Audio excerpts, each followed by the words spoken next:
Hey guys, welcome to WDWNT Nerd Alert. I'm your host, Joe Hogarty, and joining me tonight is Jack McCarthy Howdy, folks. and Taylor Katcher. Hey there. So tonight, what we're going to do is we're going to have another comic book showdown. Not sure what these guys are going to talk about. I have a feeling that Jack, as usual, will talk about Marvel, and Taylor will talk about DC, some of the latest issues, or maybe they're not late. They might be some really good comics that they've read in the past, but it's fun to watch these two go at it. And then I get to be the judge, jury, and executioner as to who did their best job. No poetry or production values went into this. Same. I didn't have time to write up a rap or anything, so I had ideas, but too quick of a turnaround for me. Exactly. Okay. We'll also talk more about WandaVision, which we're up to episode 5 now, right? Yes.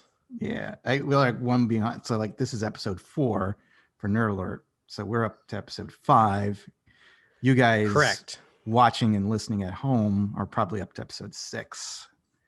So by the time this comes out, yeah. Yeah. We'll also discuss the latest news and answer some listener email. Anyway, what have you guys been up to? Anything good? Well, I finished Harley Quinn season 1. So good. So good, right? You're gonna roll right into season 2? I haven't ordered season 2 yet. You could have it instantly for $7.99 a month, or whatever HBO Max costs. Oh, it's like $15 a month. Well, $15 has got to be cheaper than buying a whole season. No, that's what I said Quinn. the last time. I don't understand why he Even just if you buy it for a month and then cancel. Yeah, exactly. And you can get a 7-day free trial too. You can watch it all in 7 days. Anyone can. Well, kind of a little hard for Jack, I would say. Jack just gets up earlier, stays up later. He could just channel his early 20s, and then just be a nightmare for everyone around him all the time. It's worth it for Harley Quinn. Thanks a lot. I think he can go through a month and I'm cranky when I'm tired. I wasn't saying that I'm just saying in general. That's just how people when you're tired, you're not really. It's like you need a Snickers bar. You're not you when you're tired. The next day at work, I'll be answering customer calls like, "What do you want?" Just then channel your inner Annie Potts. Liquor store. What do you want? What about you, Taylor? What have you been up to? Anything? Wrong way. This is backwards. I built a Lego Baby Yoda. Can you see it? I can't see it. All right, that's way too far. There he comes. Don't drop it. Oh. I didn't know they had that guy out. That's pretty cool. You can move his ears. You can move his ears. Holy crap. His head moves. His mouth moves. You can just you can rotate the hand and take out the little. This is his favorite little toy here. Obviously. How many pieces? I don't know. It was. I mean, it took me I would say an entire Super Bowl. Oh, okay. Of time to earn the Super Bowl. Okay. So it was about 4 basically, hours. while they were playing the football and they weren't doing the commercials, I was building Baby Yoda. He's got his little ball thing too. Yeah, he's got the little ball thing. That's great. He's got a little red mouth. If you look in there, it's pretty wild. I honestly, the box does not do this Lego justice. It looks kind of like you're I don't know. And then as I look at it, it stares up at me, and I'm like, "Hey, Grogu, how are you?" Nice. It's just a really nice thing to have in my office. Oh, what's cool too is I'll be right back. It's cool. All right, what else? They give you this little plaque, and look how small the Baby Yoda actual Lego is. It's well, that one I've seen. Well, what is? I don't get that. Here, to scale, because it's to scale. So let me. So this baby is baby scale. Oh, okay. To a regular Lego. The old. So that came with the set. Yeah, and it's a little plaque. All of these fancier 16 plus to 18 whatever Lego sets have a plaque telling you about. I like this one's funny because it's all blank because this is for before they announced the name of season 1. So it's still the child, home world unknown, species unknown, age 50, gives you the height, Primary associate, the Mandalorian. Favorite toy, Razor Quest shifter knob. I think that's pretty cute. So That's cool. pretty neat. So I think I told you guys I rewatched the original trilogy, Star Wars, In various formats. in various formats. I started on Disney Plus with the 4K versions, and then I noticed something was going wrong with The Empire Strikes Back. I just was not into it, and that's my favorite damn movie of the whole saga. So I was like, what's wrong? You know, because I kept turning it off like 3 nights in a row. I just was bored and I couldn't get into it. But I had the specialized versions on Blu-ray. So I played them. I went to The Empire Strikes Back. And then I realized what was going on. There's something wrong with the Disney Plus version. And what I'm going to do is I'm going to share my screen because I took some pictures. Now, these pictures are not going to be the best because they're not as detailed and I think they're a little darker, but you can kind of make out what the deal is, you know, what I'm going for or what I had seen. So you guys What I love can see about this is just going to be terrible in editing. And I have not figured out how I'm going to work this out. We'll see. Very exciting. Okay. I have a question for you though, Joe. Do you think that the versions that Disney Plus has are probably closer to the actual original than these No. Harmy versions with these extra like blue lights and stuff going on? Well, that's why the don't think Harmy so? version made the version that they did, because the Blu-rays that Disney, well, Fox, I think at the time had done it. No, maybe did Disney do the Blu-rays? I forget. Probably Disney did do the Blu-rays. They weren't accurate. You know, they had crushed blacks, like the color timing was off. It was heavily DNR'd and all that stuff. And it's been a while, like when we've been so hit and miss, and you guys can attest to this. How many versions of Star Wars have you bought throughout the years? There's no ultimate version, you know. We keep upgrading. Mhm. Yes, Yeah, I'm I feel on 5 versions. I'm on at least 3. I do what I want to do is find I have the gold special edition, I think, on VHS, whatever it was. That one was pan and scan. Silver one I was, didn't know the difference. I mean, I got it. it was letterbox. Oh, so one was you're saying full screen basically is what the one I have is. Yes. Okay. Well, I want to find a VHS and find a way to plug a VHS into a TV, which I don't even know if that's possible anymore. And I want to see what that looks like because that's got to be. Was that the first? Was that actually the special editions or was that the original editions? Those were the when original those came out? editions. Cool. I have it. So I want to see which of these 2 pictures looks closer. And if I ever figure out how to plug a VHS player in Doesn't and matter get all because that going, it still wasn't right back then too. that doesn't make sense. Why wouldn't the original VHS copy be the right one? Because they still do processing for it. How do Bottom we line is know that- which so one's what this- real? We all right, will well, never know, actually. So we go what back in I happened? think they may have just recently thrown out the VHS versions. I'll see if they're still around, Taylor, and I'll send them to you. Send No, me, if so- you have the so- silver one, send me those. We'll do a triple comparison. And I'll just keep sending screenshots to you guys all night like Joe was, being like, this is the VHS version. This is the 720p Harmy version. This is the 4K Ultra Edition on Disney Plus. Which one do you think is better? All right, so really quick, I'm just going to say with the Harmy versions, he didn't like the way that Disney or Fox did the Blu-rays.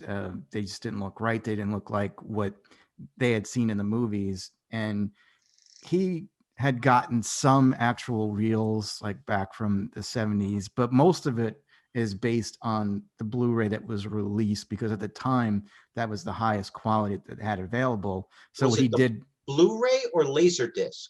it was the Blu-ray. Okay. But it was like a Frankenstein's monster sort of thing because he would use a laser disc at some point because with the special editions too, he had to get some footage that just didn't exist anymore, you know, and kind of like sew it together. But it looks great, you know, because like when you see like one of the first scenes when they're at Mos Eisley, they have all those CGI creatures that he put in there.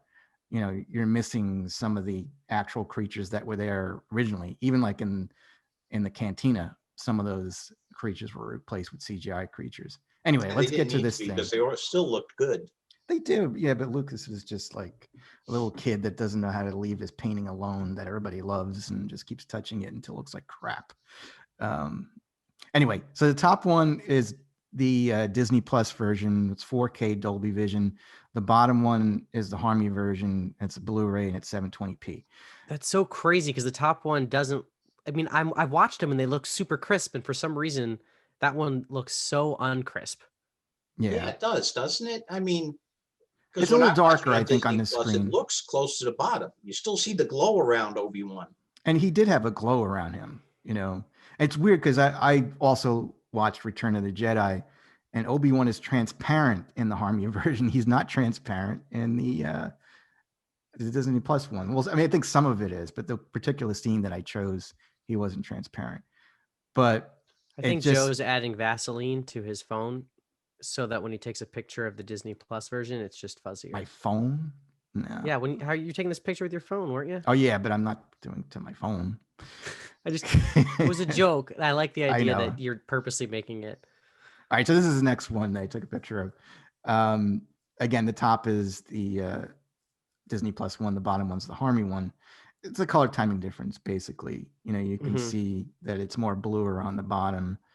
I kind of like both, but you'll see throughout, and it might be hard to make this out. There's a lot of black crush with the Disney versions, like where you can't make out the actual detail of someone that wears black, or if there's a black background. They correct that with the Harmony versions. This one was, again, this is all from Empire Strikes Back. Now, it looks like it's oversaturated, the Harmony version on the bottom. But in fact, they're looking at Bespin. And at that point, it was glowing orange. So I think that that's actually more accurate. But I do like the skin tones with the Disney Plus one. This one, I think you can see a difference. You know, you don't see any detail whatsoever in Han's face. It's like missing on the Disney Plus version. And you can see the proper detail, you know, his eyes, his mouth, you know, color's a little better. This one, you look at the eyes, they're more clearer and sharper in the Harmony version because, again, there's just so much darkness going on with the Disney Plus. And part of it could be, I was going to say, actually, I did try it without Dolby Vision. Dolby Vision, what it does, and Taylor kind of tests to this, is that it actually changes the contrast and the brightness and the color based on the scene that's being played. So if you're in a dark scene, it'll actually, I think, decrease. So what it's trying to do is, so it depends on, so the problem with these HDR technologies as a problem is that if your TV isn't, every TV is going to be different. And so if your TV has a higher luminance rate and a lower base rate, and also how it interprets the data coming from the app or HDMI. So like, for instance, the high-end OLED TVs, the LGs, it wasn't until the B8 that it would translate what the highest high was from the source and the lowest low from the source into what you see on the TV. So it would just go max to minimum. And when that happens, you get scenes that are hard to see when they're dark because it's trying to, or washed out when they're really bright. So what it's trying to do is basically take the original source, and that's only if the person puts the source in for it to read, and basically make blacks as black as they can be, and like a bright white, like a specific luminance of white, and then every other spectrum like flows in based on that scene as it's given. So literally Dolby Vision could look worse or better on your TV depending on the TV you own and the source in which it's pulling that from. So whether it's an HD Blu-ray, like a 4K Blu-ray, or whether that's an app, or whether that app in that, like, let's say you're using a Roku versus an Apple TV versus the thing built in the TV, that could also change how good the that source is, which would then affect how good your TV can output those blacks or lights, which is kind of why, if you guys remember when Game of Thrones came out and they had that really dark episode, all the cinematographers and stuff were saying, no, it was fine, but it was the stream was being limited by both people's internets and HBO. and basically crushing all of the data in such a small package to get it to stream that you couldn't tell a difference between the different like levels of blacks. And weirdly enough, Amazon, I think at the time, had a 7.5 megabit per second, whereas like the regular one was 5 from HBO. And so it was slightly better on Amazon, but what it really needed was full on 20 megabits per second or something like that to actually show the true darks and lights. So that could also be a factor in these pictures. Yeah, that's true. But I did look at both the Disney Plus on the PlayStation 4 and on Android TV, and they're very similar. You know, so PlayStation 4 is garbage. well, I'm just saying one didn't have HDR or Dolby Vision, and one had Dolby Vision. So there's definitely something going on with Disney Plus. So this one here, you know, again, I think I could see a huge difference here. For sure. I see a difference in all of these. Like definitely like these, there's hot colors coming out of the Harmy versions. But I think Jack was the one who said that sometimes those extra colors seem extra. Yeah, I mean, I just my preference, because I don't like when the colors are oversaturated too much. I have been liking the top versions, with the exception of Obi-Wan Kenobi, because that one looked a little too dark. Dagobah is a swampy, dark, dreary place. I thought in the Harmy, is that who it is? Version with Luke there, I thought Luke was too bright. Like, how the hell did Dagobah get so bright? Same thing in this one. You're in space. There isn't that much light up there. So, but that's just a preference. Some people love it. I think it looks fine on Disney Plus. I think it looks better on my Blu-ray. But you know, actually, Return of the Jedi looked better. So I don't know if it's just an Empire thing. It's really weird. This is the last one. This was the first one I showed you guys. Right. Now you see, I think the colors on Yoda are too bright. Once again, dark, dingy, swampy place versus good lighting. Yeah. Well, I prefer the Harmy version. You know, Yoda is supposed to be green. He's not supposed to be gray. But you're right in a way. I mean, you know, it depends on where he is on Dagobah. It could be a dark setting, but it looks like some light is shining on him. So we should be seeing some green, you know? I don't know. Enough of this. Great but analysis though, Joe. Thanks. No, I always have fun doing that. That actually, it's hard to enjoy the movie because I'm so busy going back and forth with stuff. But it's great. I've been there too. No, I'm gonna side with Joe on this one. The amount of times that if something isn't working, all of a sudden, like I had a sound issue where it was putting out in 7.1 instead of Atmos, and I couldn't figure it out. And I probably spent 3 hours flipping back and forth between different sources, seeing how I can fix it to make it right. And I've done the same thing for video when I'm like, wait, these blacks aren't as black as they're supposed to be because I've seen it before. And I know that there's something weird, right? And then same thing with Joe. He was watching it and going, I could have sworn this is a brighter scene. Like, this is very weird. Is this the source, the Disney Plus version bad? I don't know. And so he's switching back and forth, comparing scenes. I've fallen into that same pitfall. So, oh yeah, no, we're definitely very similar when it comes to that. Yeah. And so when I was kind of giggling to myself and enjoying seeing the madness coming from a different perspective when I feel like I'm the one who's usually sending these like multiple screenshots to like Chris Gatley or something, just being like, but can you there's a difference. It's not as black. Like, why can't I see? Yeah. And so I get it. Oh, okay. All right, let's get into the news. I wonder what we're going to talk about this week. Oh, we're going to have a lot to talk about. I don't know. Fasten your seatbelts, people. You know? Hold on to your butts.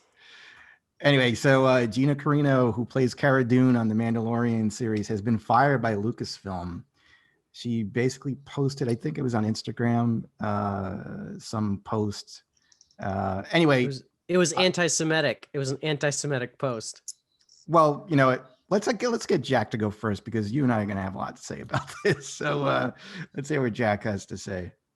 Well, when everybody first got upset with her, I honestly just thought that was just a joke where she was poking fun at, you know, male, female, undeclared, you know, that part was funny. But once again, people sometimes just keep talking and saying things when they should just keep their mouth shut. If she had these feelings, there's no reason to throw all that out there.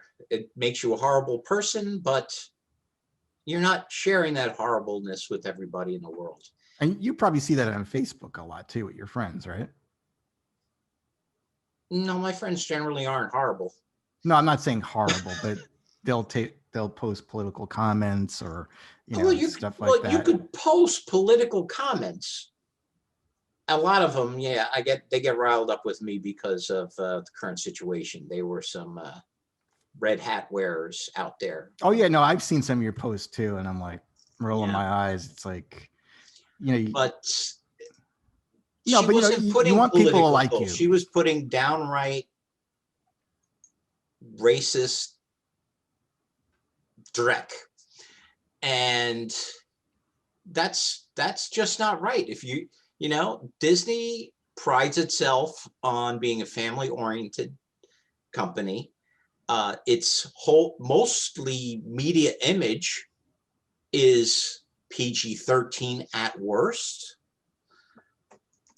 There's no place in that. And if she's on like their biggest Disney Plus series, you don't do stuff like that. You're gonna get fired. And while it's not a dramatic, mid-season, the character of Cara Dune will no longer be played by, she just wasn't picked up for the next season. So she was let go. And if she just kept quiet, she probably would have been fine. And let's face it, we all liked the character. We all thought she was great playing it.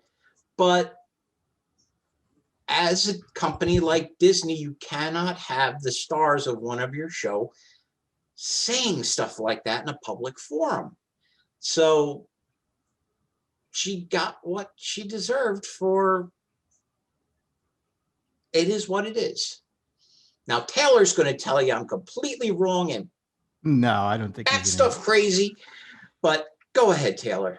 Oh no, I'm with Jack 1,000%, obviously. I mean, it's also hard to be a anti-trans person when you have Pedro Pascal introducing his sister, his sister, who is trans, right? As the lead of the show. There had to have been weird feelings there, and Pedro Pascal isn't going anywhere, that's for sure. So with her already being anti-trans, then her being anti-mask and anti-vax kind of and stuff.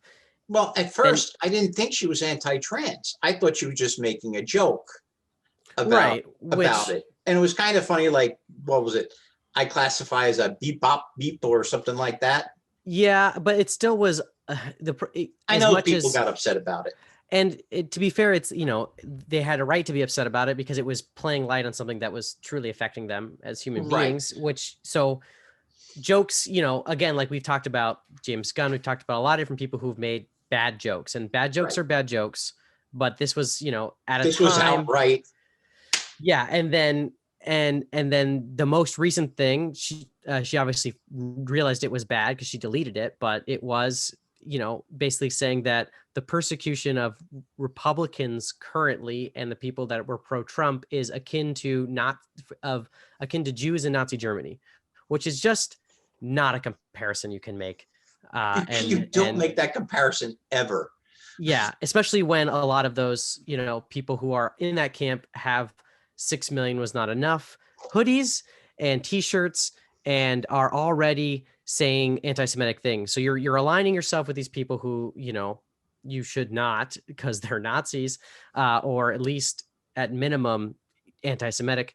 And you have this too big of a platform to do something like that and not get retribution.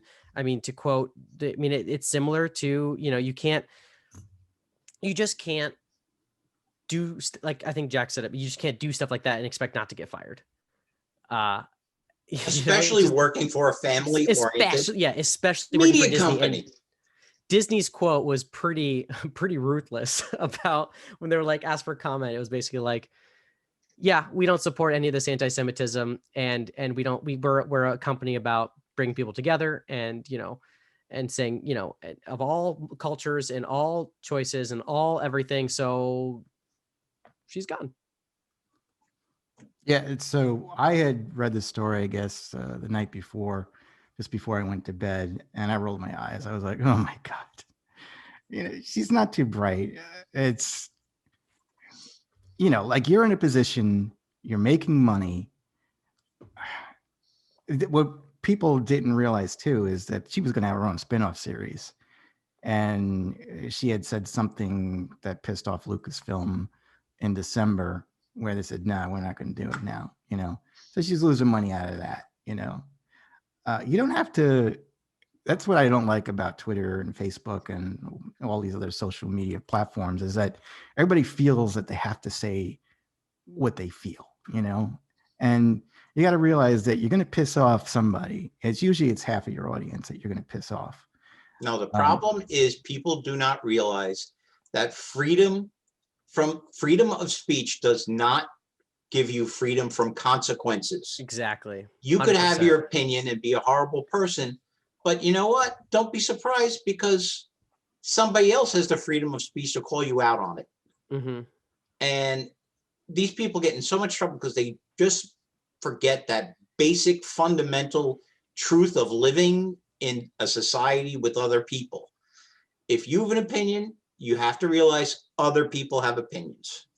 And people on Twitter and social media, they start typing and they forget that. You can say whatever, but don't expect not to get a response. Yeah. And in this case, she lost what would have been a solid gig. Let's face it, if you're an actor and you land in Star Wars or a Marvel MCU, you're like set, because you'll either get your own movies or you'll be a cameo character in another movie. Like, I would seriously say that's like as close to hitting pay dirt as you can if you're an actor. And she blew it because she had to spew that nonsense online. And Joe, I completely interrupted you, and I'm sorry. No, that's all right. That's okay. No, we were all kind of talking about it, but you know, my whole thing though is there's some topics you just don't talk about. One of those is the Holocaust. Other is race. You know, like if you use derogatory terms towards a certain race, you know you're going to get your butt handed to you. Like if you do something like that, so you stay away from that. You know, it was kind of, you know, not the best comparison to use. I read the post, I think, and she was sharing something on Instagram. It was in her story, and it was like there was also a picture of, you know, Nazi Germany. But I'm going to say, Taylor, I don't think that post was anti-Semitic, because it basically said what was going on back then. But it was comparing. Yeah, that's ridiculous. But I've seen that on both sides too. I mean, how many people have said, "Oh, Trump is worse than Hitler," or this is like Nazi Germany, or it's like Auschwitz, or But again, those are people that don't have jobs like she did. Yeah, but even people who do have jobs say that, and when it gets back to their bosses, they get fired. It's kind of like, The only issue that I have, though, and I'm going to bring this up, though, is that I still think I like James Gunn and I like what he did with Guardians and everything, but I think that Disney should not have rehired him, because you can say what you want and say that they were just jokes. But let me ask you this, Taylor, because I know you've said this before. Now, I've read it. I can't even repeat the stuff that he had said. I mean, if somebody wants to email me, I'll tell you the worst things that I had seen. If you replace what he said about children and you put people of color, you put women, you put transgenders in there, do you think that people would stand for what he said and said, well, that's just a joke? But we also wouldn't allow half the movies and half the media that existed even 15 years ago to exist in 2021. So it's more, I think that context means a lot. But it's not excusable. But he had already apologized and changed behaviors and worked. I mean, that's what they said. Okay. But he worked hard to not be like that, and did a lot of, it's kind of like, he had said thousands of things, which was kind of creepy. And again, like to see him dressed as a priest at that, what is it? That weird party, Catch a whatever Predator it was. party. Yeah. And Now, I'm not trying to apologize or like, make excuses for James Gunn, because there's no excuse for doing that stuff. You shouldn't have done that in the first place. But I think that there's also like, I mean, if we're gonna, my point is that to me, it looks like if you're left leaning, you get a pass by Disney, because again, I think the things that he said was awful, and people, they fired him, but then they hired him back. And, I just think that if you're going to do one for one group, you got to do it for the other group. It has to be fair and balanced, and I don't think that a situation like that was exactly. Yes. So it's young Gamora. Joe is Thanos. So yes, I am, and you're young Gamora. Well, that makes you the bad guy, though, Joe. So it doesn't okay really. with that. If all things have to be fair and balanced without any. As long as I'm the Infinity War version, because the Endgame Thanos sucked. Well, he was a younger, more naive Thanos. Yeah, whatever. But that wasn't before he met Gamora. He was. But it was after he lost Gamora. Excuse me? No, it wasn't. You're getting it all. Yes, it was. No, when we saw him about in the actual fight at the end, which was the younger version of Thanos. But was younger, and he hadn't lost. He hadn't lost Gamora because Gamora was an adult at that point. We're not going to get it. It doesn't really matter. The point is that this he didn't throw Gina Carino at that point. What has been saying stuff that everyone has been getting upset about for months now, if not longer, and she finally broke the camel's back, is what happened. Yeah, no, I agree. She shouldn't have said what she said. A lot of people shouldn't say what they said. And like I said, it comes from both sides. If you're left leaning or right leaning, like I read stuff, like I've been reading stuff like for 4 years that celebrities have said, and I'm like, my God. You're a fan of Patton Oswalt. The things he said, I also think that I think the problem that we're kind of coming to here is you're making it a left or right side thing, and this is just someone being a racist bad person thing. I don't there's think a that difference. She's not being racist by, posting that post. It was being dumb by comparing it, like saying it's like, this is what we're going through. No, it's not. This makes this layout, can I say, guys, works. Because you're in the middle. Joe, yeah, exactly. I'm Mr. Moderate in all things. I was like, what are you You've got Joe on one side who, wears his red hat you're and Mr. everything. McLaughlin. And then you've got Taylor, where the red is his bleeding heart. No, but I'm like right dead center in the good spot. My red hat is kind of like yellow orange. You just can't be I don't agree with everything, anti-trans and say stuff what she's been saying, all this different stuff, and you just can't do it. You just why? I agree. It's like you have to be one of those careful things what you you can't say. have good people on both sides, especially if you work for a corporation that wants to have peace, amongst the ticket buyers or the people that watch their TV show. You don't want to piss half of that group off, and there's going to be consequences, like you guys said. But I will say Pedro Pascal, he did compare Trump supporters to Nazis, but that was pushed under the carpet. There's a lot of fascism on that side. There's a lot of fascism on the left side too. Yeah, we shouldn't talk about this anymore, Joe. I think we should move to the next subject. Well, that I'm saving for the end, and we'll get to that. But what could the next subject be? All right, let's get to the next subject. Is actually the Falcon and the Winter Soldier trailer. I'm surprised. Okay. Yeah, I saw it at Super Bowl. Did you like it? Yeah, it's great. Looks like more Falcon and the Winter Soldier. Yeah, a lot of quick cut scenes. We get to see him in the new costume. We get to see the U.S. agent run out on the field. I mean, didn't give anything away. I mean, I'm assuming that what is John Walker? He's the U.S. agent. Yeah. So I think that probably the government or S.H.I.E.L.D. or whoever, they have designated that he is the new Captain America. Mm-hmm. but Steve Rogers has designated Sam Wilson as the new Captain America. Correct.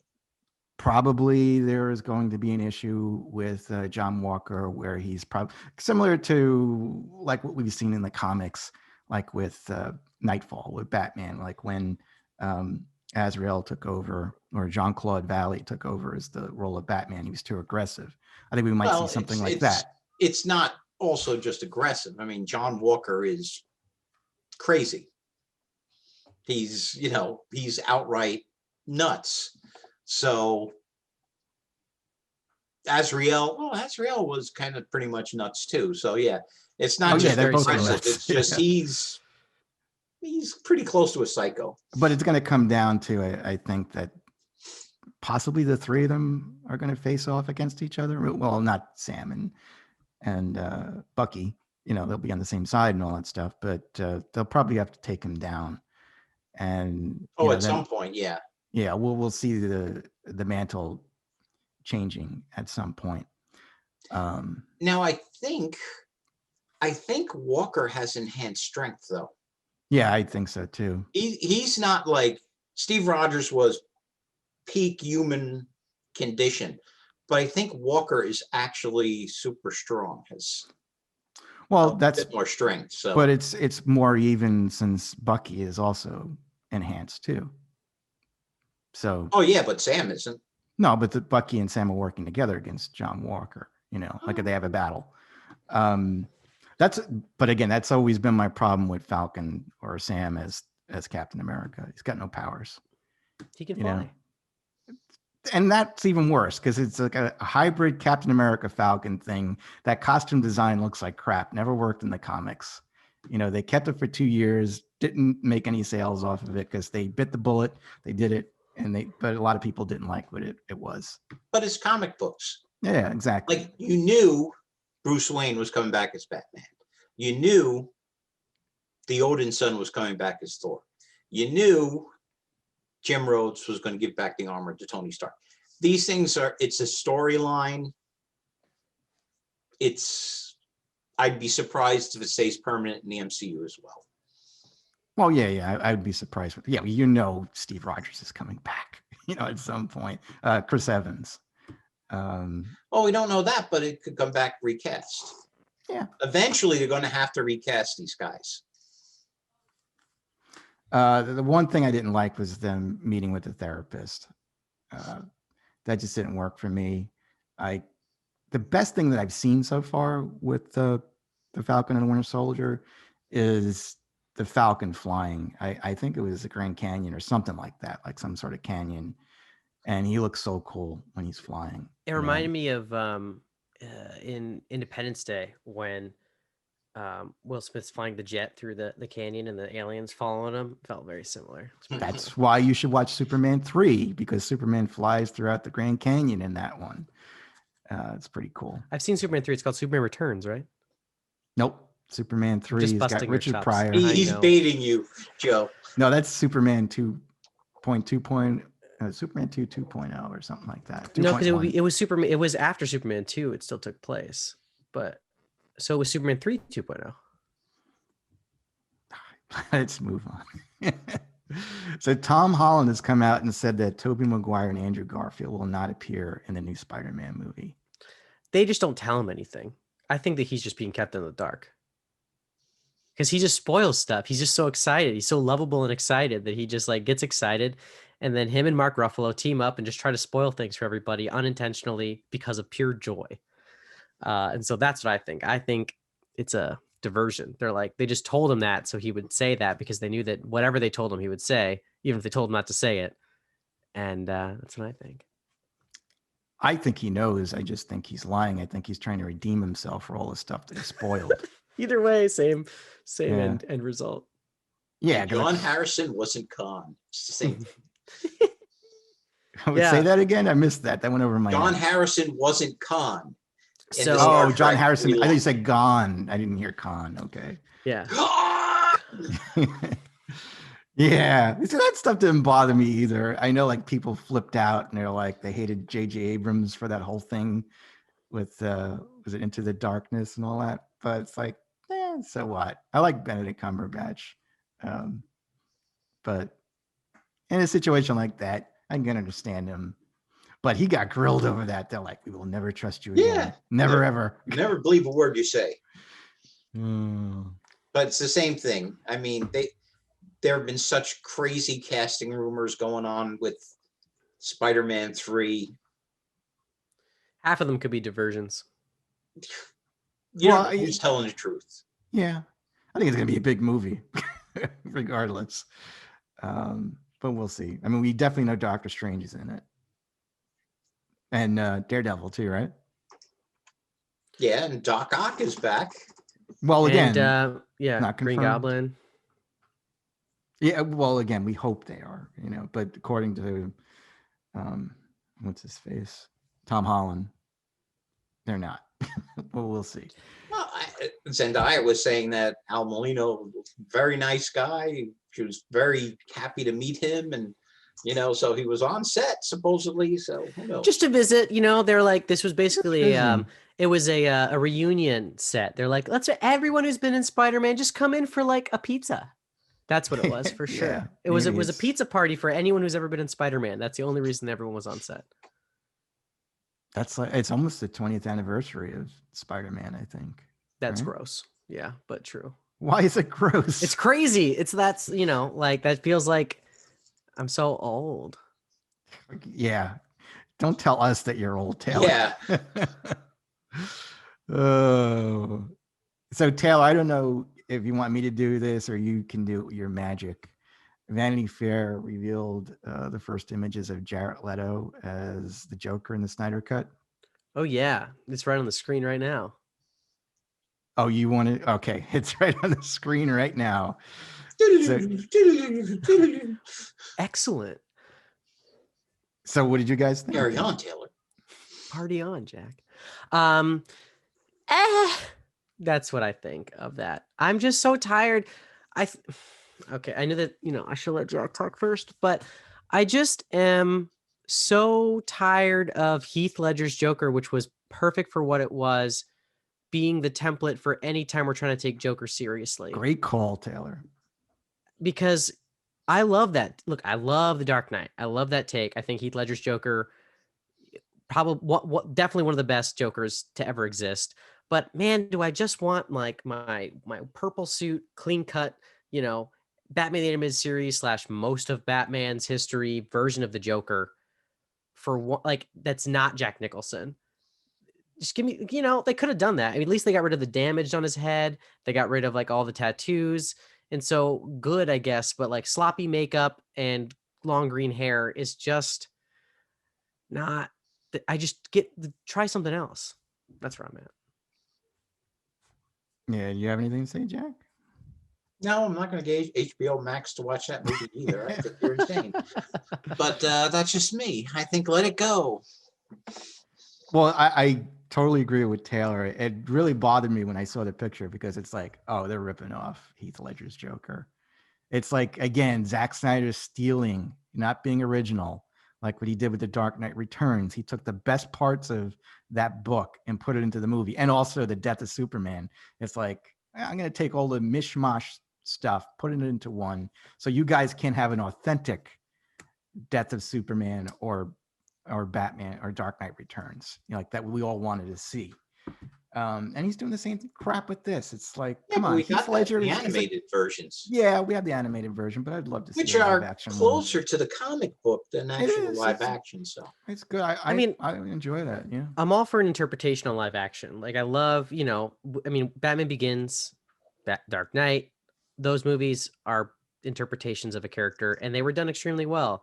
I still, there's problems with, or you can have issues with all different, of these live action, even the original Superman and Superman, 2, they have their own takes on Superman, right? Like a lot of it is pretty close. Like, I mean, probably closer than anything else we've seen, weirdly enough, with like the way the Fortress of Solitude is done.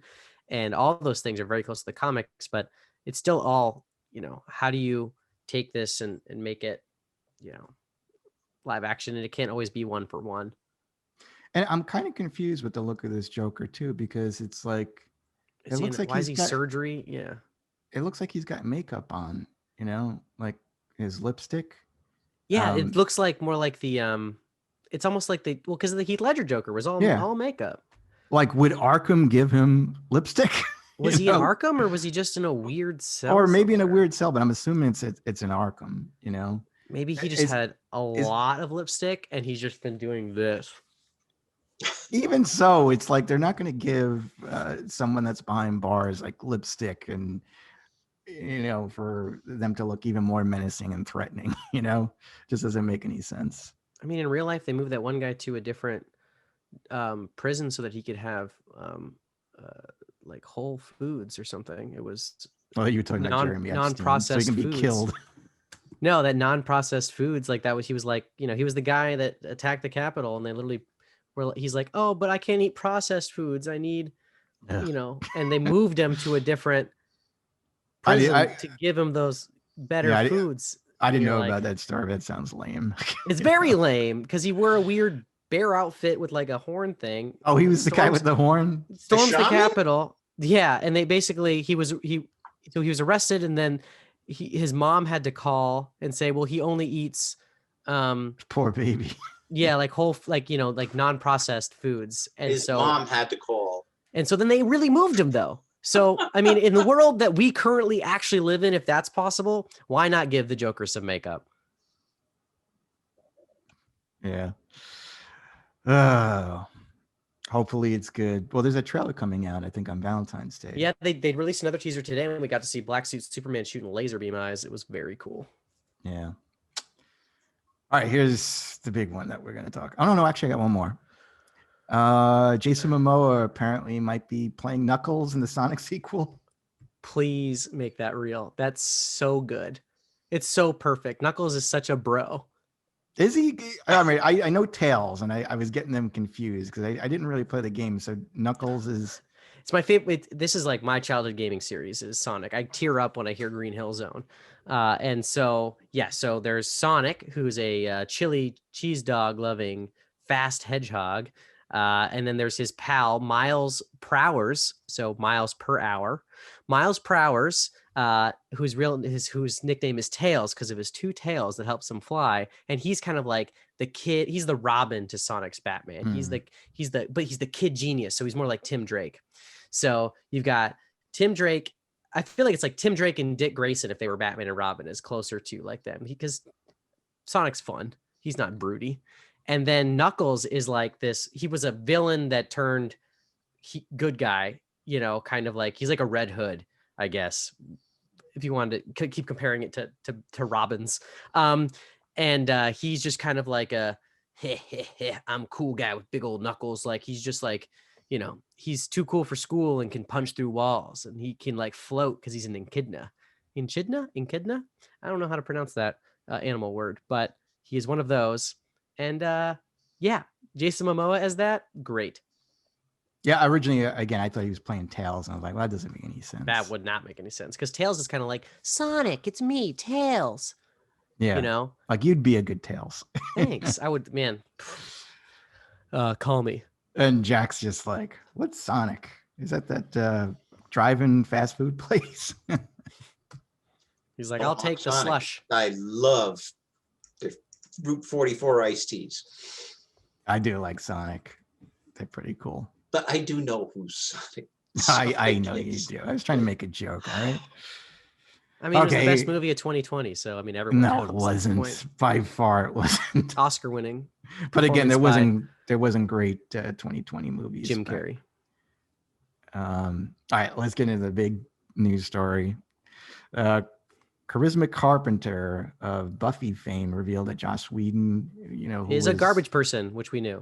Was the boss from hell, basically, on this site, and that he seemed to specifically target her during her tenure, like on Buffy. And Angel. And she gave Angel specific too? examples. Yeah, like told us what happened. So anybody who now wants to defend Joss Whedon, you're out of luck. Can't do it. Well, I don't think anybody. I think everybody knew Joss Whedon. Now, if there was some other guy, I don't remember his name, but it sort of drones on sometimes. who had also called problems out with him, Joss, but right? just wouldn't say anything. Yeah, but he just like Yeah, it was never almost would like say, he was trying well, his best to here's my whistle problem. blow, and You know, it took him 3 years to say anything, Ray Fisher. And it's been again, 20 years for Charisma Carpenter. You I just know, don't. but she said exactly what happened. She said exactly what happened. And like I said, now what he did with her, there. And once every again, other you're a cast horrible member backed person. it up. That's too. it. You're a terrible person. No, you know, it could be agreed. And again, I'm very right leaning. Joss Whedon's very left leaning, you know, and it kind of makes me feel good to see the left eat each other, you know. Let's not, like, again, it's not about it is left so. or right. No, it's not. It's about garbage people getting what they deserve. Well, but finally getting what they deserve. Yeah, you not know, being which being is hidden by the but Hollywood. But I'm just bubble. saying, like, I had texted you guys, and I don't know. I'm assuming Jack went through similar experiences what I did, like with the horrible bosses that we had, you know, back in the day, and they still exist now. Just because your boss is horrible doesn't excuse someone for being a horrible boss. Like, that person also sucks. No, but I'm just saying there are a ton of them out there. You know, there are absolutely hard. And again, when you're in a situation like that, I said this for Ray Fisher too, no one is pointing a gun at your head that you have to work there. You know, they're a jackass. I mean, you can go up to them and say, hey, look, I don't appreciate what you're saying or what you're doing. You know, when you go to human resources or whatever. But well, what if their boss doesn't want them to get in trouble and doesn't let you go to human resources? Well, then you leave. Okay, so you try. Yeah, okay. But what if you're in a system in which it's so close knit that if you burn this bridge, you might never do anything again, or have further repercussions? Yeah, that's what I mean. I mean Hollywood, and that's where both these people were Hollywood. In. It doesn't matter. Again, you're making this about politics. It's not about politics. It's not about politics. It's literally about a system that with, you know, all the books and everything that's come out with the Me Too movement and the Time's Up movement and all those things, talking about how Harvey Weinstein could be out there doing the awful crap he's doing, and Ben Affleck goes, "Oh, geez, again," instead of saying, "Let me fix that," because everyone's tied to these people in power that they can't get around. And if they ever say anything, their entire lives are ruined, not just their career, not just things, but like more things could happen. And Charisma Carpenter didn't say anything at the time because she was doing her best to be the breadwinner for her family. And she was pregnant and was like, I have a kid coming along. And when she told Joss Whedon, he said, "Are you going to keep it?" And then he also said, you know, like, "You look fat because you're 4 months pregnant." And like, then soon as she had the baby and everything was fine, basically because she made it more difficult for his show, he fired her. And you know, Sarah Michelle Gellar came out and said, like, you know, all these victims, I believe them. So did Michelle Trachtenberg. Well, again, so you're saying Sarah Michelle Gellar had no idea what was going on back No, then? that's what I'm saying. Everyone knew, but they just, so why didn't she do anything if she was the star of the show? Because she would have been fired, because you can't, those people have so much power you don't understand it. Also, like you said, when you're in the middle of it, it just seems like that's just life, you know? And it's only kind of in retrospect and like in seeing other things. And for Charisma, it was seeing Ray Fisher do what she maybe wished she could have done, but she couldn't because of financial reasons or whatever, and coming out and speaking out about these things and being the whistleblower. She even says in her statement, she says, you have to choose between having a career and being a whistleblower. And so we obviously know that Ray Fisher was fired from everything. And like you said, you can't come out against your company or your boss and expect to keep your job. So he chose that he wanted this to be public, and they were trying to sweep it under the rug. And he agreed. We still don't know exactly what happened, but you don't choose to ruin your career to enhance your career. So there is no benefit to whistleblowing, because you know that we're not in a system where, even though we say we support whistleblowers, companies don't support whistleblowers. They want you gone and they don't want you there anymore. So she felt like, hey, Ray Fisher risked everything to do this. I stand with Ray Fisher. Here's my story. And what this is doing is then just having all these stories come out of other people who now feel safer because this other person basically martyred themselves in doing so, because it's already out. And then it just He's is. not a martyr. There is no way in hell he's a martyr. He is. I mean, if in this not. comparison, he kind of basically his whole issue, like I said again, he had a problem that Joss Whedon cut all of his scenes. There's out. no way, Joe. Yes, Why would you risk it's not true. being in another movie to tell someone how bad a movie was before? No one would do that. Because he thought that was going to be the start of his career. They already cut that whole. Well, they were supposed to make a Cyborg movie, and they cut that. It doesn't matter that they cut the Cyborg movie. Yeah, but that would have been huge for him. Sure, but you know what's worse than not being in the Cyborg movie? Not being in DC at all, which he is now because of the things he said and the whistles he blew. Again, I think, and again, this is I'm saying the word think. I think that he felt that, well, they're not going to go against me. There's no, everyone knows that they're going to go against them. And even if he thought maybe it was a safer time to do it than before. I just think that he acted like, a child with the way that he handled things, specifically when he leaked the audio call between the independent investigator. That's wrong. He's going to have to pay for that. I don't know if it's going to be financially. He did pay for that. He's no longer part of the DCEU. No, financially, I'm saying that. No, you financially, just don't actors literally live job to job. No, what he did. No, he still has to pay for it because what he did was illegal. He did pay for it. You still have to pay in court for what he did because it's illegal what he did. It's also probably, if you look into plus what she said, that person, the independent investigator, she basically said that you're a credible witness. That's it. You don't think that she said that to Warner Brothers too? To Jeff Johns and whoever else, was exactly the point, Joe, that there is no escaping this system unless you do something, say something. I'm proud of Charisma Carpenter for what she did. She did, an excellent job communicating what she went through. Ray Fisher, no. I think he's more of an opportunist than anything. Well, maybe when there's 20 years to go by and you feel safe doing it, that's definitely not an opportunist. But also maybe when there's that much time between things, he could probably talk about it. And maybe the NDA. Oh, he's got to wait like another 20 years to talk about it. Maybe the NDA he signed about this said he actually couldn't talk about it. But he can leak audio. That says because the audio he leaks just says what he's talking about is that's equivalent. When you leak audio that's recorded on a phone call. Sure, I'm not saying whether that was legal or not, Joe, but what I'm saying is it's the equivalent if there's a non-disclosure agreement. He's dancing around. Maybe he read the NDA really closely and had his lawyers check and say, actually, you could leak this and it's probably okay, but you can't say anything further. Like I said, I still don't like the way he handled things. It doesn't matter. Well, it doesn't matter too. Yeah, but you can praise him all you want. I'm not praising. I'm just saying that he did. I think, regardless of whether it was right or wrong, what he should have done, again, like when he was doing Justice League. I know. No, he should have confronted. He should have confronted Joss Whedon head on. He did probably. He said, on the set, you can't do that, and then basically again say, hey, look, if things aren't going to change, I'm going to quit.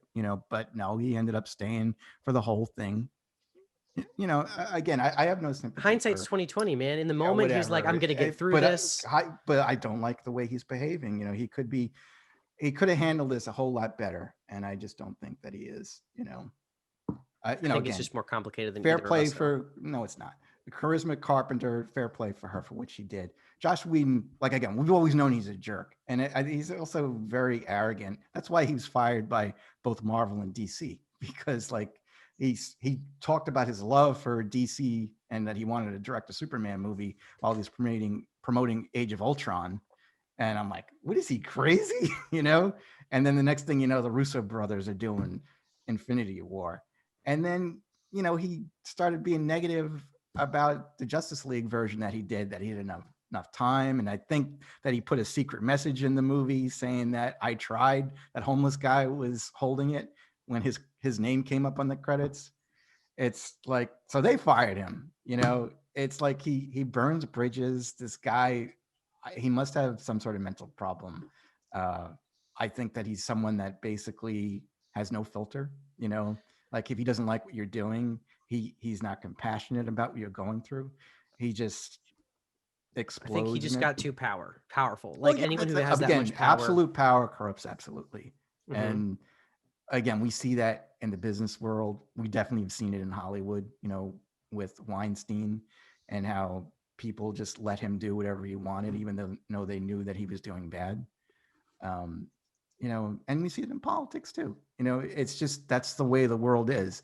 Yeah, it has to be changed, but is it going to be changed? Maybe Maybe Ray Fisher's the first. No, he's not the one that's going to start it. He started it. He started the 5. If anybody started, that's like, you know, you can't. Now, I'll send you this little chip clip. All right, let's move on. Okay, I agree. Okay, you guys, let's talk about WandaVision episode 5. This feels like an age ago. I know, it's like we gotta start doing these episodes quicker. Jack, what'd you think of WandaVision? WandaVision, initially, I gave it a flexible 6. I would say at this point now, it is a solid 8. So that's my rating. So I like where they're going with it. I like the fact that, you know, Vision is putting it together, and it's becoming more and more apparent that she's like, nope, I'm taking care of it. Nope, don't worry about it. That she's the one who's in control, and even the person she loves the most doesn't have an opinion. So we're seeing her crack up, and I think she's going to be the villain. I don't think she's controlled by somebody or something's pushing her. I think she's cracked up where like she was in the West Coast Avengers run. She wasn't controlled by Magneto or anybody else. She just cracked up and flipped to the other side. And I think it'll eventually return her back to normal, where she'll have a evil breakdown and flip back. So we'll see what happens, but I'm really liking where it's going. Well, she started off as a villain in Ultron, basically. Yeah, because she was brainwashed and misguided, but she changed sides. She didn't have a breakdown like she did in the comics or here on this show. So go for it, Taylor. What do you think? Well, I loved it. You know, it's so funny that we all knew that, I mean, spoilers, I guess, that Evan Peters was going to be in the show, and I was still just jaw dropped when it happened. You don't have to worry about spoilers. He might be dead by now, you know, in episode 6. True. It's so crazy to me that I knew that he was in the show, and I was like, oh, he's probably gonna be Quicksilver. Maybe he's gonna be an Adult Speed. Like, what is he gonna be? And then I was still just like, who's at the door? And I was still like, oh, Evan Peters from the, and what's really cool about that is that I have a friend who has to watch stuff with, you know, basically subtitles, but audio ones, because he's blind. Yeah, the audio description, and it literally says, for and Evan Peters shows up, it says it's Pietro, but not the one you know, the one from the X-Men movies, which I think is just incredible. Like, that's just so exactly right. There's no other way to put it. That just, it so perfectly encapsulates what just happened on screen, because you're just like, whoa. And then he's Even Uncle Dr. Joey, Darcy, which is also crazy. Did she just recast Pietro? And yeah, a way to do that, like that sitcom like recast thing, you know, in universe, but also, you know, it's just playing on so many levels that it was just so good, so good. I think James Woo came out even harder this time, when he was basically trying to like translate like what's going, like the history of these characters to the group, and kind of like get annoyed with the boss guy that was being a jerk. And yeah, just WandaVision is just consistently just keeps getting better. And the fact that the kids aren't like, Wanda can't control them is great. Yeah. And then that thing they're completely real things that are different, that they're really hers, and they're not fake kids, but somehow they're real, which is very exciting. And then I did share it with you guys today, but if anyone hasn't seen it, the video was just going around the internet from a press junket for Age of Ultron, where they ask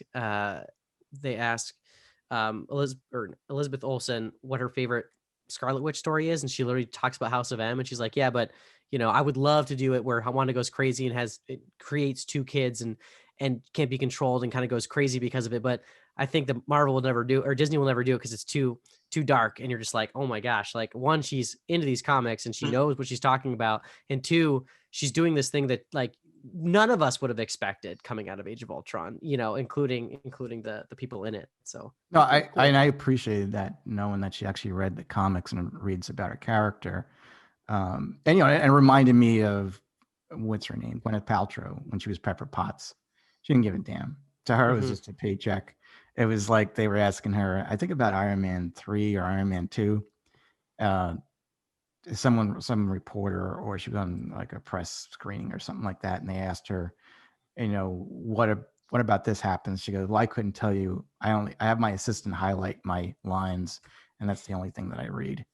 It's the difference between, like, they sought out Gwyneth Paltrow, but obviously Elizabeth, it's like one person was headhunted for the job, excited. The other person had to like, I'm gonna like read this to get up on the character, so when I apply, kind of like when you're like reading the, when you're trying to get a new job and you're like reading about the company, so you can like say always things. Research, kids. Yeah, they always research. Well, I remember it was either Joaquin Phoenix or Benedict Cumberbatch that bought a bunch of Doctor Strange comics.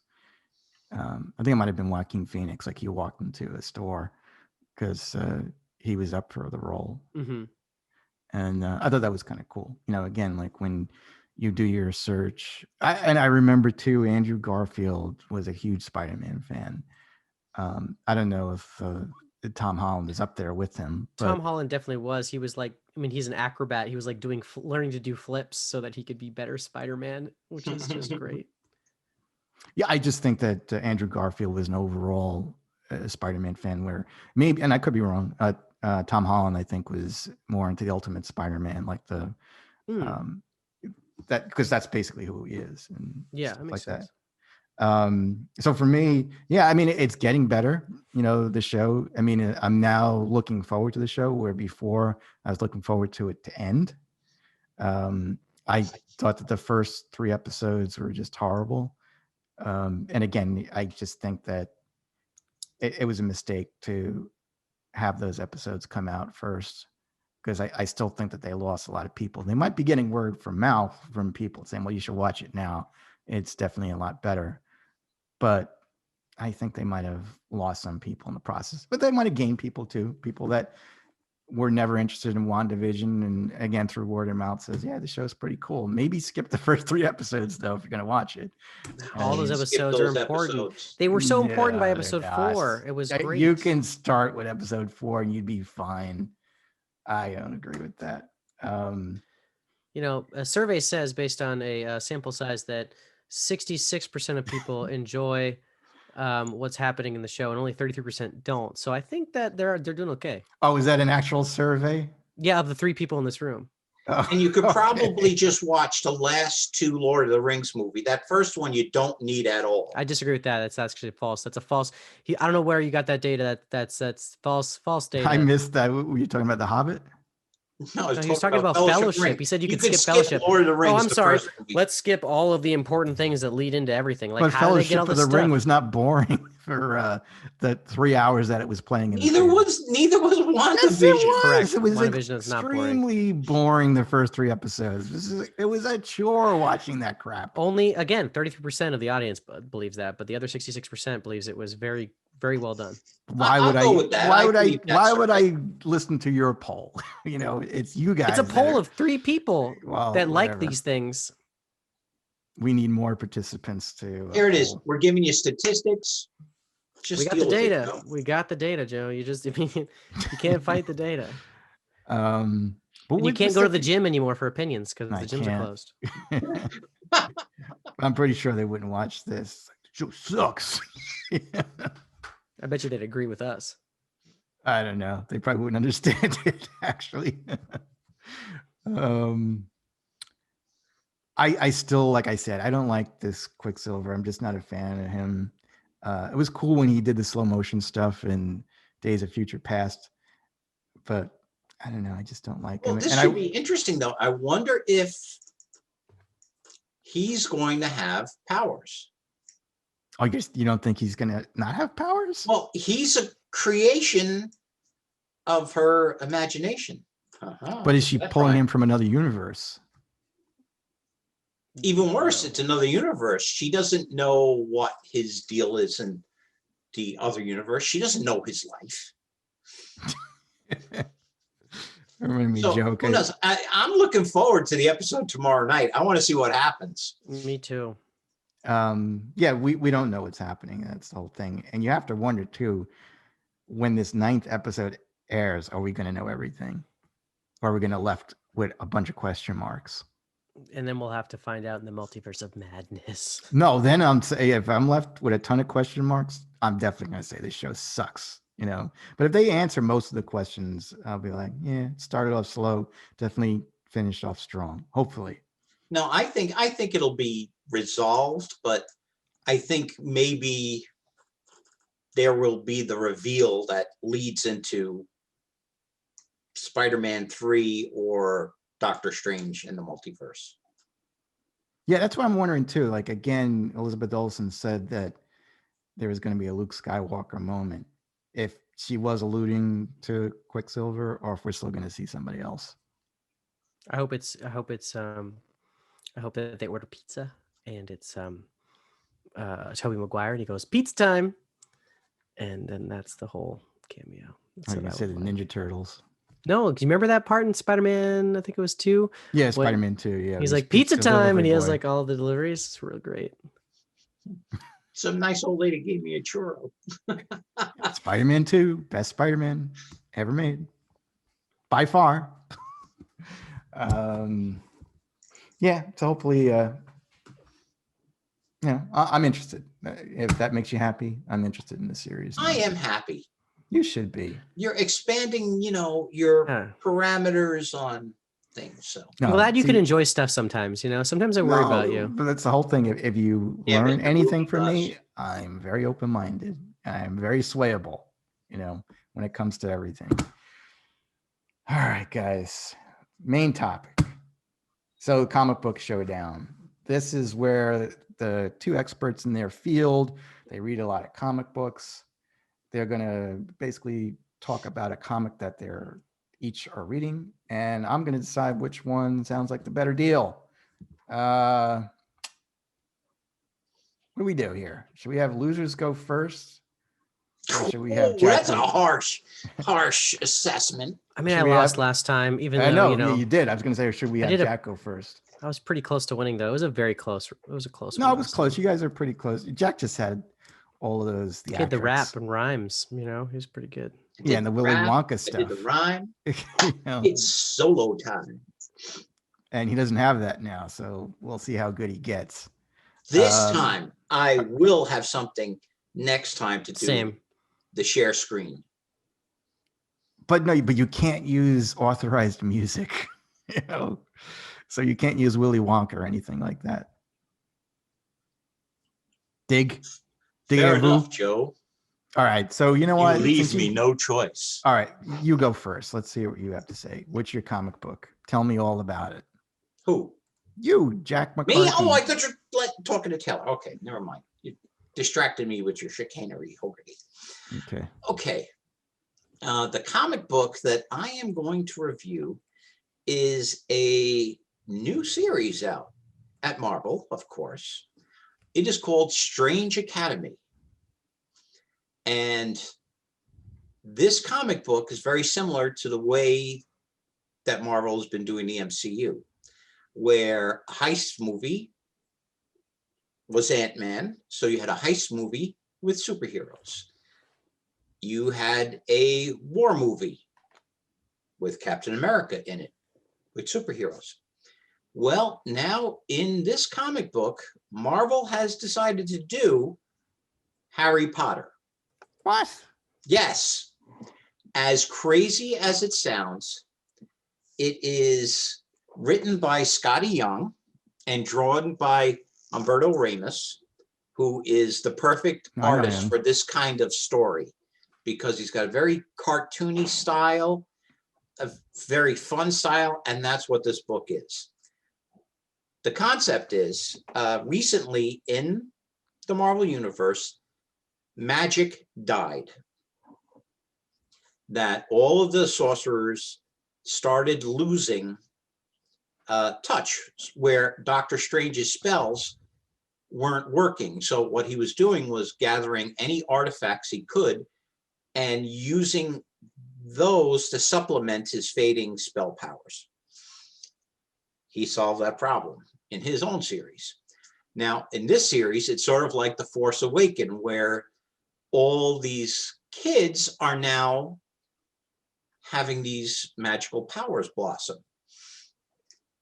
So the,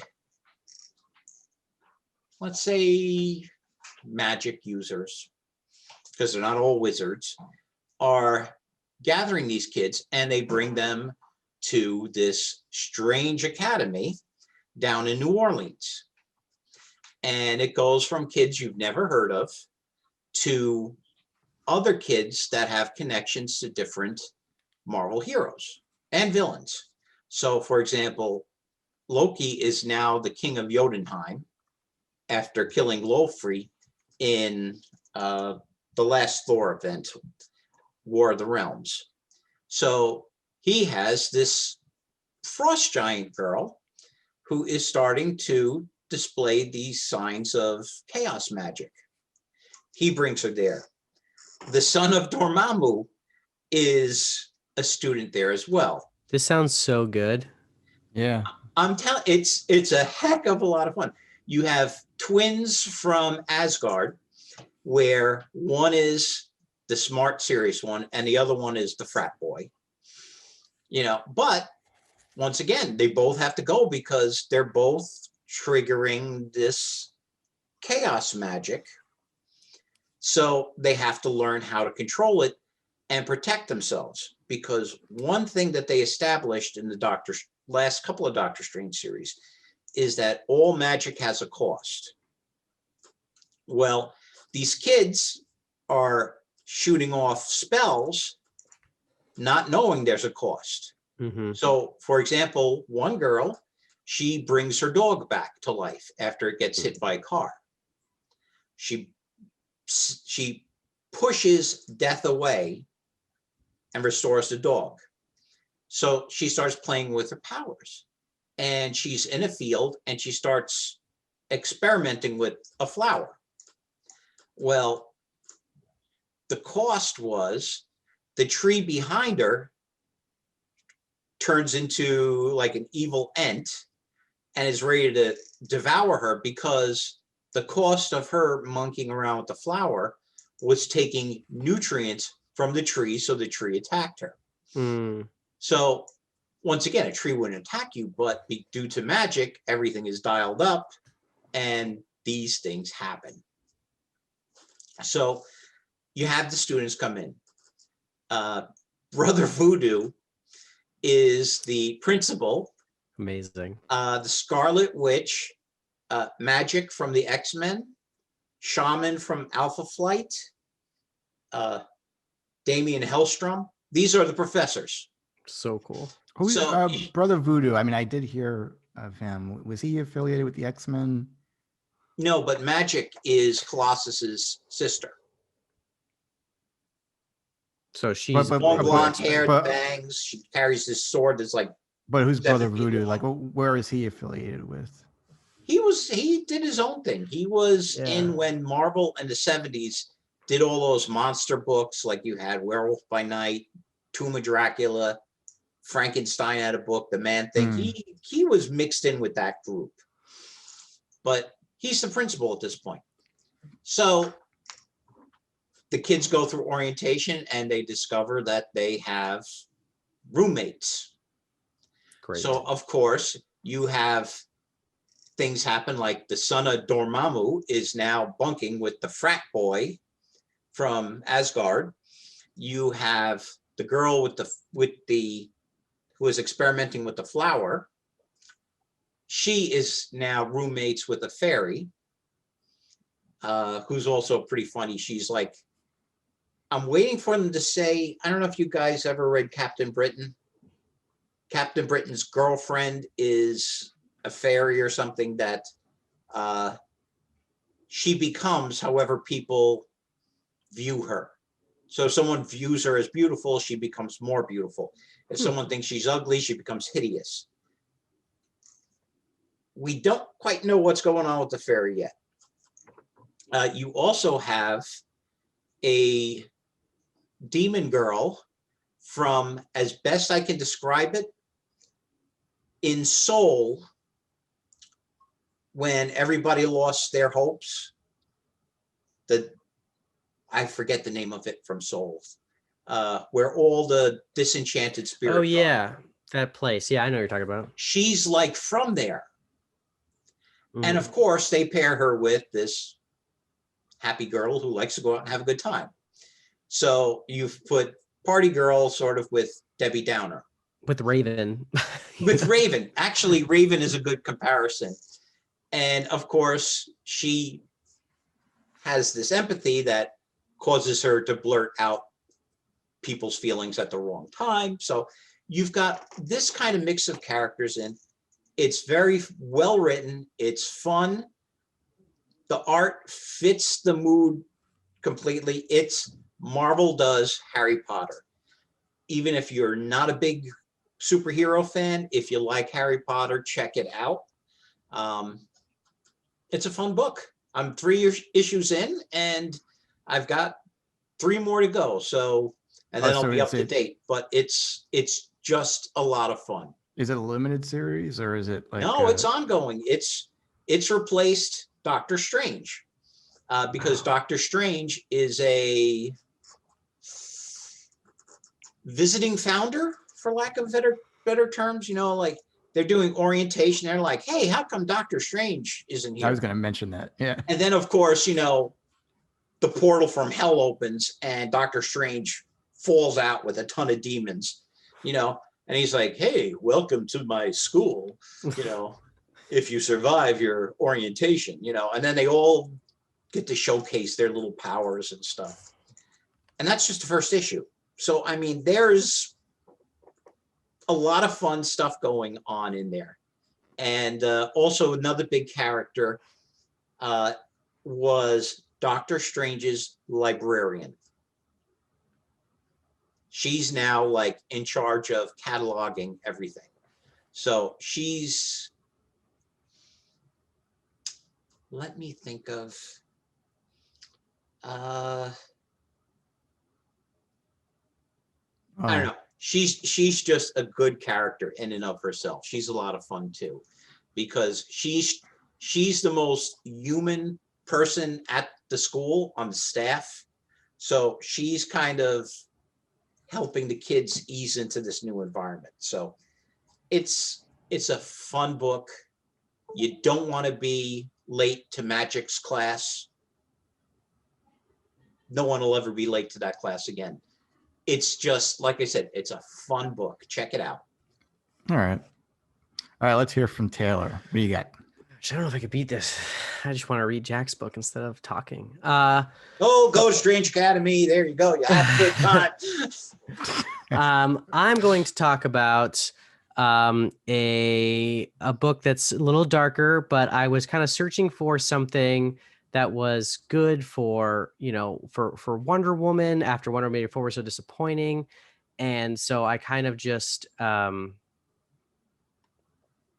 needed something in that vein. You know, that's what I really wanted, and I was hoping to find it. And it's called Wonder Woman Dead Earth.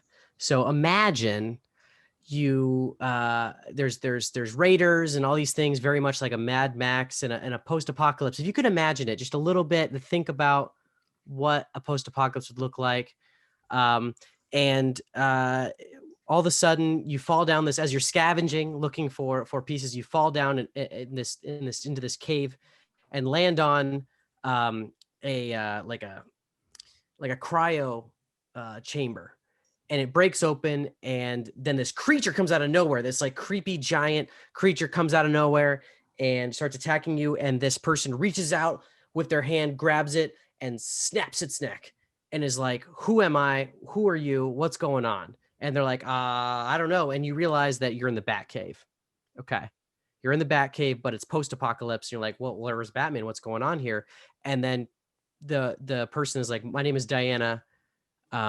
Where are my bracelets? Like, where's my lasso? Where is everything? Like, where's my stuff?" And these people are like, "Who's Wonder Woman? I don't know who you are. I don't know who Diana is, but we're just trying to survive in this crazy world after the Great Fire burned everything." And Wonder Woman's like, this is so crazy. So she goes and she scavenges, and she gets up the top, and she finds like a dead, but still in his bat suit, sitting there with like a drink, Batman, just like dead though. He's now just a skeleton, like sitting there, like, and she's like, I'm sorry, Bruce, I don't know what happened. I assume you saved me and put me in this thing. And I'm going to find out what happened. And so she takes his utility belt and takes like Robin things and all sorts of stuff to build herself like a little outfit that kind of looks like Wonder Woman, but it's using Batman parts, which is really cool. And goes with these people, and they're like, oh, we have a town, like the last town, very much like the Matrix, I guess, like come to us to one of the last surviving towns that we can hide from these creatures. She's like, what are these creatures? Like, we don't know. They just came from the last fire. Like, we don't know what they are. And then Wonder Woman finally sees this town, and they knock her out. They shoot her up with some stuff. She's not quite as strong as she used to be. She doesn't have all of her powers. She's missing some powers. She doesn't really know why. But she's like stronger than the average person, but not fly. She can't fly. She can't do like all that cool stuff. So that she wakes up, and she's then like a promised bride to the king of the town. Like that was like their offering to him. And even though some of them felt bad about it in this, like, but they're just trying to survive. And he's like, you'll be my bride. And she's like, I will not. I'm an Amazon. And then so he throws in the gladiator pit. In the gladiator pit, she comes across his champion. Who could his champion be but a mutated cheetah who has now an arm that has a cheetah head on it. And she's all mutated and big and like really gross. And like if World War Hulk went really wrong, but it was Cheetah instead that showed up in that gladiator pit. And she goes, Barbara. And then she's getting attacked, very similar to actually like the Thor Hulk fight in Thor Ragnarok. She goes, it's me. And then she's like, Diana. And then basically like the guy's like, champion, you have to do this. She goes, I have to finish this. Like, I literally have no choice. So I'm going to come at you anyway. So she's fighting her. Then a giant creature shows up, starts attacking the town. And everyone's going, we got to go to war. There's a giant, one of these evil creatures. And in the madness, Diana is able to be like, all right, I've got to just prove that, I'm going to help people no matter, even if they're being bad. Like my whole thing is I love humans. The reason why I'm here is I love humans. They're different than, but like I'm here because my love for humanity, and kind of like this book is so good at kind of showing what Wonder Woman is about without like, like why she is a hero rather than just her powers, and talking about That's like, cool. Yeah. And so it dives into a lot of that, like, kind of does some flashbacks and stuff of like, you could stay here with the Amazons. Why would you go help these dumb humans? And she's like, I just appreciate them. I think that they're great. They have this capacity for love, and like they can love me and I can love them. And I know they do bad stuff, but there's all this love stuff that they got going on. So she like jumps in a Jeep and like drives it into the giant mouth of this giant kaiju gross creature and blows it up and saves the day. And basically then everyone's like, yeah, Diana's a savior. So then she becomes basically queen of all the people, and she throws that guy in jail that was like a real jerk because he was, making fear. They go on this adventure. She's like, I know a place that I could take you all. It's this beautiful paradise island, and we'll all live there, and we'll go see my Amazon sisters and my mom and everyone. It'll be Men chill. too? Yeah, she's taking everybody. She's like, doesn't matter. Basically, it's an arc. She's like, I'm going to get everyone to Themyscira because the world is on fire. Like the world is a post-apocalyptic nightmare. There's these giant crazy creatures everywhere. We've got to be, and I'm still in book 1, I think. So we got to be, there's only 4 books. It's a mini series. Okay. And she's like, we got to be on our way. So she gets everyone together. She's like, I don't know where all the other heroes are. Like, I still don't understand what this great fire was. I assume that, and she kind of gets that there's some sort of nuclear war thing happening. And she's like, dang, but nuclear war would never hurt Themyscira. We're chill.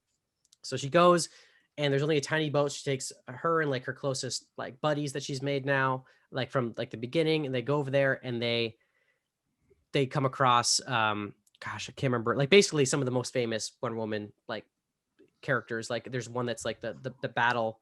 I think it was played by Robin Wright in the movies. I can't remember that character's name, but anyway, so she's like the one who taught her the sword. And she comes across her and she's like, hey, chill out. And she starts attacking, and she falls down this like stairs. And all of a sudden she sees her mom, and she's like, oh, mom. But her mom comes out and has this giant lizard tail and like a Medusa, but like a giant thing. And she's like, Diana, the humans, don't you remember what happened? And she's like, I obviously don't.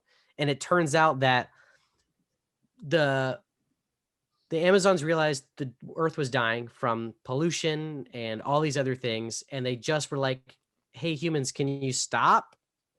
Like, that'd be tight." And humans were like, "Don't tell us what to do," and shot nukes at the Themyscira specifically. And all those giant creatures that are on the world are actually mutated Amazons that have come to try to kill humanity after they caused this giant thing. And so it's now up to Diana to figure out how to stop them and save humanity, but also is like upset that she's killed her sisters and is trying to reconcile what happened. She still doesn't remember what exactly happened. And so she's like, I know who I have to go see, Superman. And that's where I'm going to stop this, because otherwise I'll give away too much, because then we're like book 1 and 2. So how did this world happen? How could all the other heroes have died? Who is responsible for the Great Fire? And why would Batman have given his life to save Diana, given that she obviously was on one side of this great battle, and she might have been on the side that turned into giant monsters? So what about this? Is this kind of like a one-shot series, or this is part of their Black Label. So they've been doing these really cool, like darker rated R kind of. That makes sense as Black Label. It's not nuts. Canon. But it feels very much like Wonder Woman's version of The Dark Knight Returns, or something like that, where the art style also reminds me a little bit of it. So it's not quite like the I don't know. It's definitely the art style is similar to that. Yeah. The art style is similar to more like, I would almost say it's in between Dark Knight Returns and The Dark Knight Strikes Again, where Strikes Again was a little looser with the pen. That gets a minus. The art probably might not be your jam, but it fit what this was going for. That gritty post. I'll have to look it up. Yeah, really that stylized story. Well, you'll add some, right? Some images. Maybe. Oh yeah, you guys will see. You'll be, as I've been talking, you've been seeing it the whole time. So, what are you talking about, Joe? Yeah, it's been there. Have you been paying attention? Pictures are this big and Taylor's are half the screen. Yeah, I'm just like, you can't see Jackson. Like his audio's all messed up. It was crazy. You just have how it recorded. And so, anyway, I highly recommend. I think it's finally in a collection. It was 4 books, and they were these big, like, oversized kind of comics in the first place. They don't fit in standard comic book sleeves. They were bigger. So like everything about it felt like a cool event.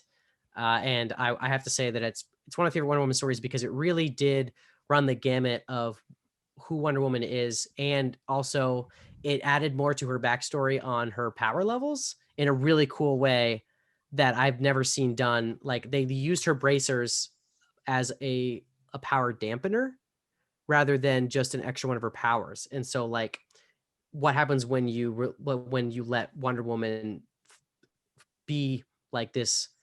It's almost like she's a super god or something. Like they kind of make it so that her bracers were keeping her more in line, and if she ever lost her cool, it would be very bad, and that's why she wore the bracers. I remember that in some other story that the bracelets were actually, curbing her power, and she had to. And a part of it was like she had to want the bracers on for them to work. Like they couldn't be forced upon her. She had to choose to mitigate her powers in a way. So it was pretty cool. And then once you find out everything else that happens, I mean, there's some of the coolest fights I've ever seen between different characters. I don't want to give up, and it's very, very neat. So would recommend. Okay. All right. So now I am the judge, and I shall give my verdict on this one. So I will say, for both of them, they're far more interesting than WandaVision and me. Actually, it's actually very close, Taylor. I think you guys did an excellent job communicating what you saw and what it's like. I think you just both made it sound very interesting. There is definitely positive negatives in both of them. I think my biggest negative with Jax was my dance. Oh, your dance? No, that had nothing to do with it. There's a lot of no-name characters in it. A lot of new ones. And there's no central villain that I can kind of see. That we know of yet. That we know of yet. Yeah, it could happen. I think with this one was different because these are stories that aren't old enough for us to really give anything away yet. So like, I didn't want to like give away the end of, Dead Earth and Jack's still reading his. So Taylor, is this like a collected edition, book 1? No, So there's this- 4. I went through book 1 and 2 kind of basically in here, like light Okay. covering. And there's 4 books. There I might have Because that sounds like a lot of story in one book. Yeah, Yeah, they're I thought it pretty was like thick. one book too. I was like, yeah, it's pretty long. So they're They like haven't met Superman yet.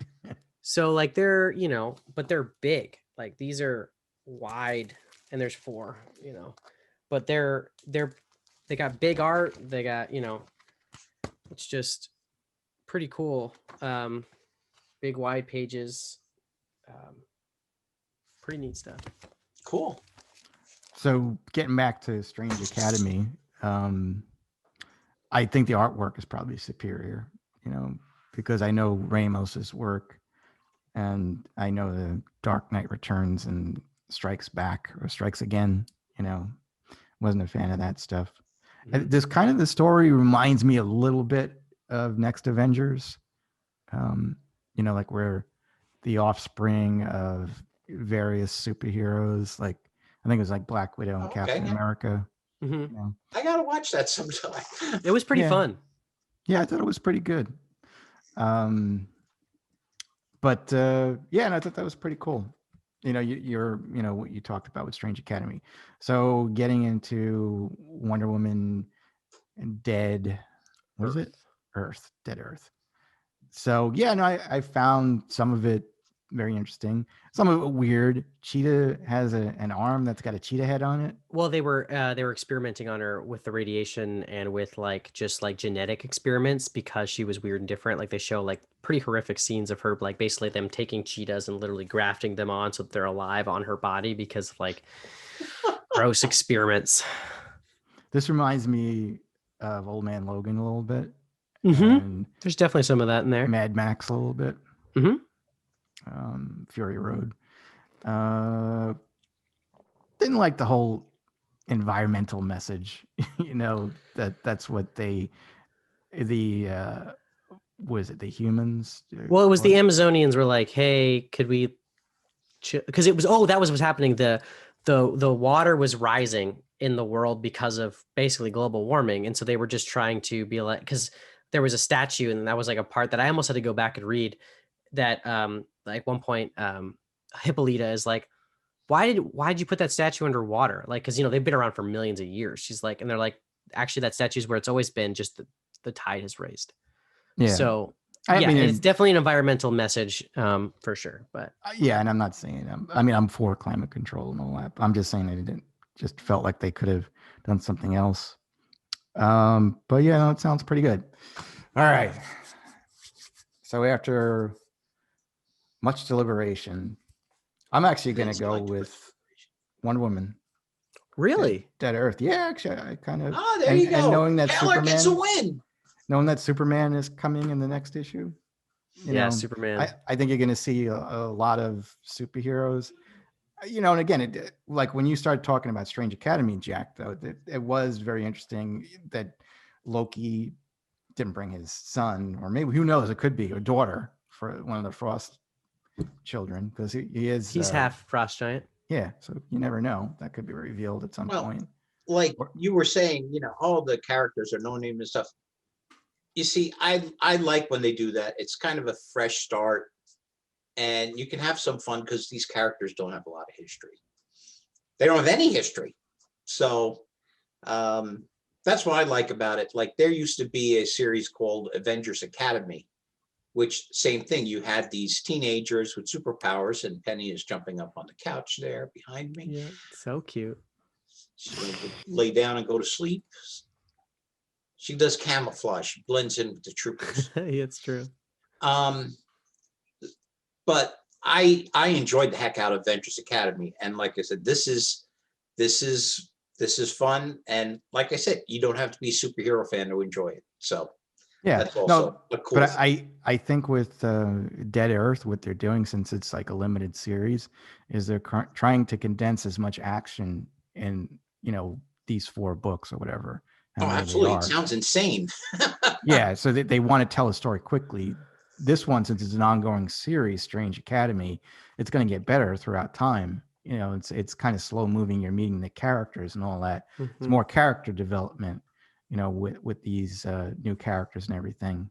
So I think as it goes on, I think it'll be more promising. You'll probably have some of the students turn out to be villains, as opposed to them all. Well, you have the son of Dormammu.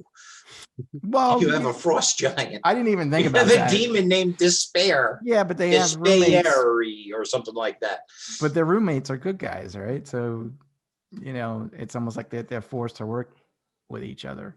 Yeah, it'll be fun. I mean, Marvel sticks to, well, DC too usually sticks to that 5 to 6 issues per arc. So I'm sure we'll get a villain. Yeah. To wrap up at least a chair turnaround villain, like at the end of Avengers, like you're like, oh, like, they kind of do that stuff, or maybe there'll be a Voldemort who shows up for sure. Yeah, just saying, I think that you guys both did a really good job. They both sound good. Wish the art was better in Wonder Woman, but I'll check that out. But yeah, pretty good. All right, let's just get the listener email and then we'll just wrap this one up. So Michael would like to know, does Captain Marvel, with her being so powerful in the MCU, in the comics, does she have any weaknesses at all?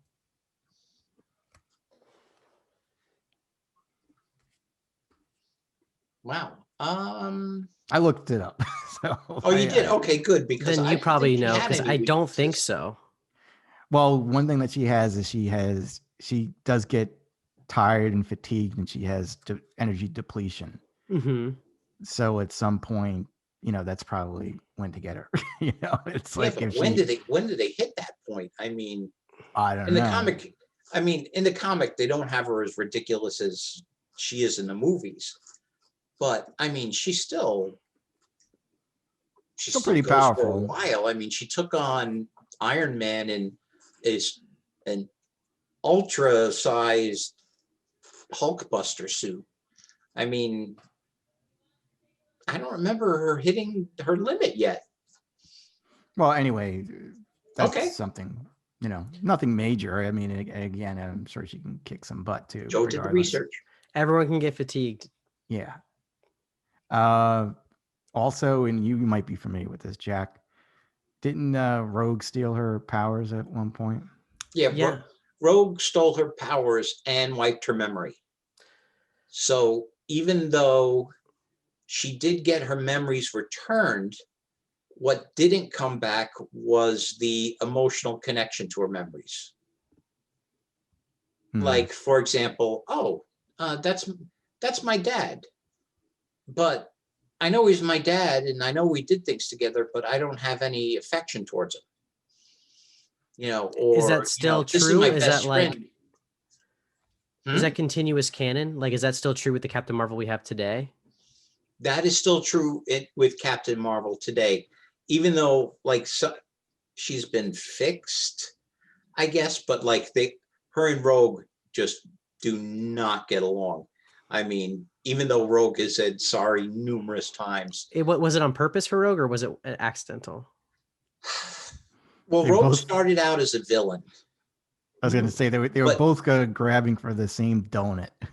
No, she started off as a villain, but she wasn't really evil. She was like a manipulated teenager by Mystique.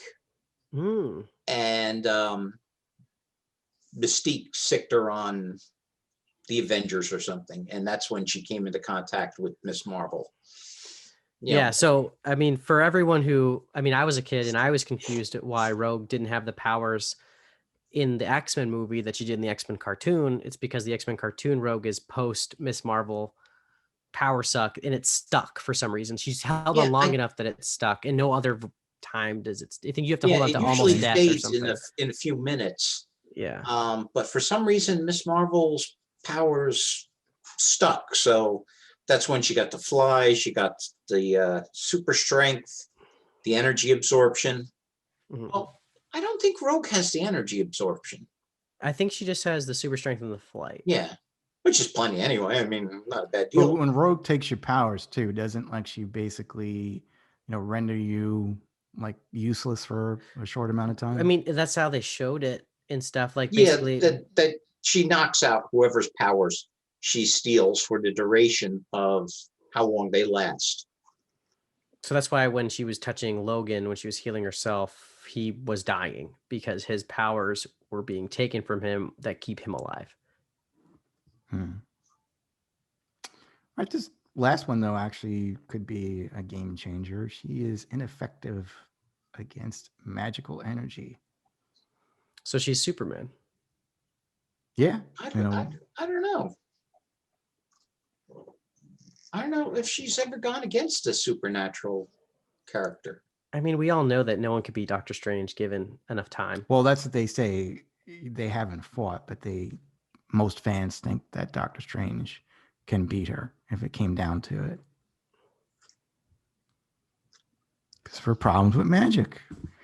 That's happens. Science can't beat magic ever. But does she just have the same problems as everybody else have with magic? Or is she actually weak to it? I'm not 100% sure on that one. Because if Doctor Strange throws the bands of Satarak out on somebody, they're caught. But let me ask you this, Jack, since this kind of like relates to what you were talking about with your comic book. So is Strange Academy, is it canon? I mean, is magic basically gone in the Marvel universe?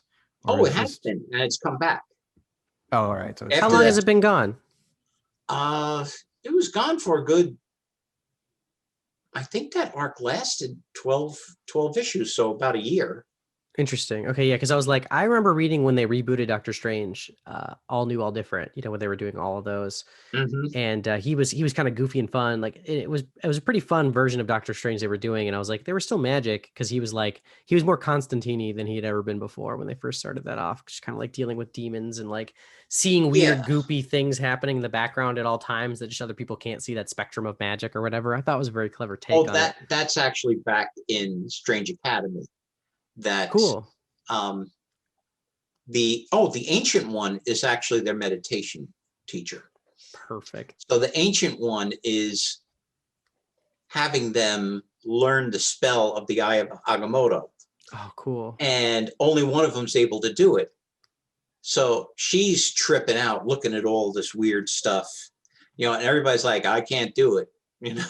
I'm not seeing anything. Meanwhile, there's like a creature hanging out on their shoulders, and she sees something, and she's like, oh, I can't even, it's like a rainbow slug or something.